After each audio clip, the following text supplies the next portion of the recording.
Welcome to Biff Bang Pow on MonkeyTossTV. Here's your news.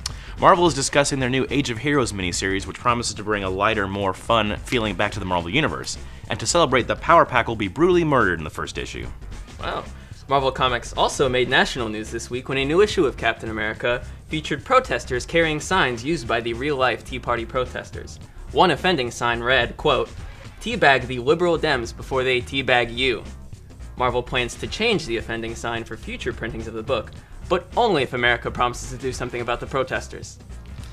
X-Men Second Coming is being discussed more, with the promise that one of these main characters will make the ultimate sacrifice, which of course is being killed and brought back a year later when their movie tie-in hits theaters. Speaking of media, in TV news, ABC has commissioned a pilot called No Ordinary Family, starring Michael Chiklis of The Shield as the father of a family of superheroes. To cash in on the show, the comic book adaptation of The Shield has been retooled. DC Comics unveiled the final 4 covers of the Return of Bruce Wayne miniseries, featuring Bruce Wayne as a noir detective and a cowboy. The series is, of course, drawn by Andy Kubert and written by Mrs. Anderson's 4th grade class. Oh, my son is in that class. So, Marvel Comics has announced plans later this year to relaunch the series Agents of Atlas as a new ongoing series simply called Atlas. Marvel also announced that in 2011 they will be prematurely canceling the book. Classic Marvel. And now we'll check in with Jamie for the retailer's perspective.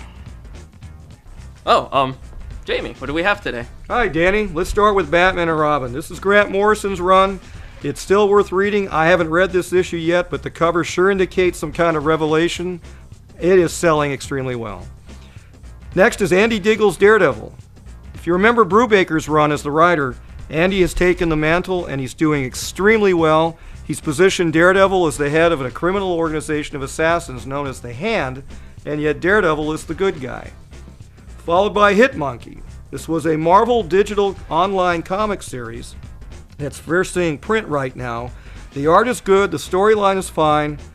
I just have a problem with paying $3.99 for 23 pages of story followed by a promo that's in every other Marvel comic book. Next up is Vengeance of Moon Knight. Still borders on the weird and bizarre. Moon Knight is obviously a psychopathic character with issues, but this is a great run. I highly recommend it. This may be one of the best Moon Knight runs yet. Next up is Punisher Max. This is sort of a retro storyline where they're retelling the origins of Wilson Fisk as a crime kingpin.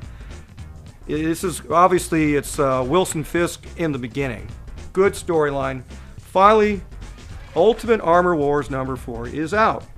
And I mean out. This thing sold so fast we ran out of copies. This is the last issue in a 4-issue storyline, so highly recommend you pick up the trade.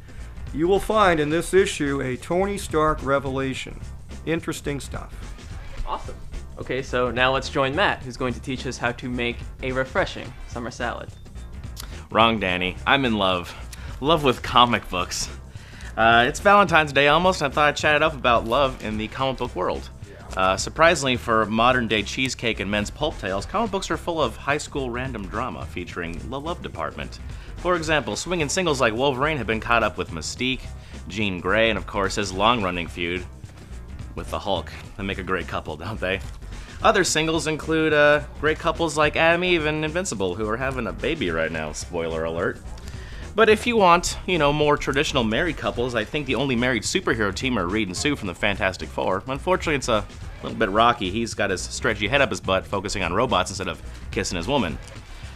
For classic couples, Lois and Clark, you can't do any better than that. They've been married for 20, 30 years maybe at this point, and they're a great couple. They don't fight, they're perfect together.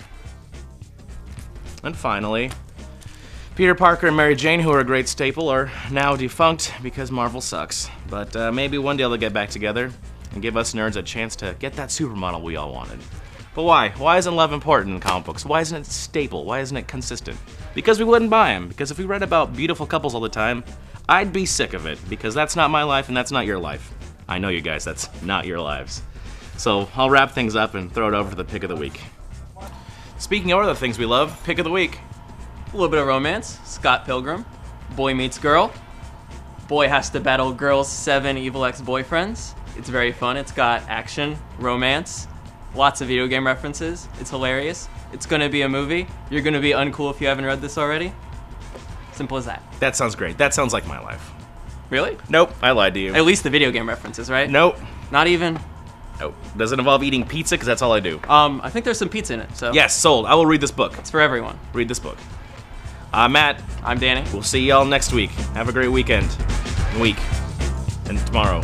And tonight, What's tonight? must see TV. Oh, yeah! Veronica's Closet.